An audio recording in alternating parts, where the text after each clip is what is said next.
খুবই ভালো লাগছে। আর স্কুলের তরফ থেকে এসে আরো বেশি ভালো লাগছে, কারণ এটা আমার কাছে খুব ভালো, মানে খুব বড় একটা এক্সপিরিয়েন্স। ভাবতে পারিনি কখনো এরকম ভাবে কোথাও যাওয়া হবে, এরকম একটা মানুষের থেকে প্রাইজ পাওয়া হবে। তো সব মিলে খুব ভালো লাগছে। আমার বই লেখার ইচ্ছা। আমি কিছু গল্প লিখি, এটাতে আমার একজন স্যার আমাকে সাপোর্ট করে। এটা নিয়ে আগানোর ইচ্ছা আছে আমার। আলাদা। আর গর্ববোধ করতেছি এখান থেকে নিয়ে, সচিবের কাছ থেকে, অবসরপ্রাপ্ত সচিবের কাছ থেকে নিয়ে আমরা অনুভূতিটা ভালো লাগছে।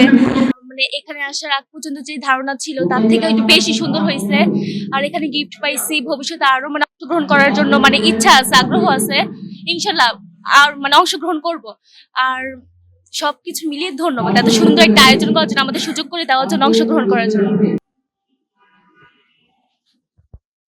কিন্তু আমাদের এই উত্তর ক্ষেত্রে সমৃদ্ধ এলাকা, এখানে নাই বলতে কোনো শব্দ কিন্তু আসলে নাই, কিন্তু অভাব ছিল একটা পাবলিক লাইব্রেরি। আমি একজন ক্ষুদ্র নগণ্য মানুষ, আমার হাত দিয়ে উত্তরা পাবলিক লাইব্রেরি নামে এই লাইব্রেরিটা গঠিত হয়েছে, এবং এটা সরকার নিবন্ধিত একমাত্র উত্তরার মধ্যে পাবলিক লাইব্রেরি। আমি বিশ্বাস করি আমাদের এখানে 22,000 বই আছে, আমরা এটাকে 1 লক্ষের মধ্যে উন্নীত করবো। আমরা এখানে প্রতিদিন 50 জন পাঠক পড়তে আসে, আমরা এখানে 100 জন পাঠক একসাথে পড়তে পারবে সেই অবস্থা আমরা এখানে তৈরি করার জন্য উদ্যোগ নিয়েছি। আমরা উত্তরা পাবলিক লাইব্রেরি, আমরা বিশ্বাস করি আমাদের এই পাঠক এবং যারা এই উত্তরা বসবাসের লোকজনের পদচারণায় মুখরিত হোক।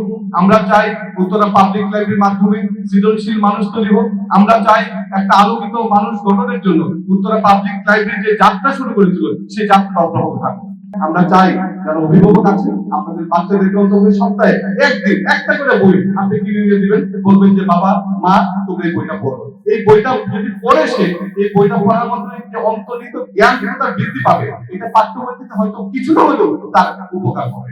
আমরা এই অনুরোধটুকু আপনাদের কাছে রাখতে চাই, যারা অভিভাবক আসছেন আপনারা বাচ্চাদেরকে পড়ার মধ্যে রাখবেন।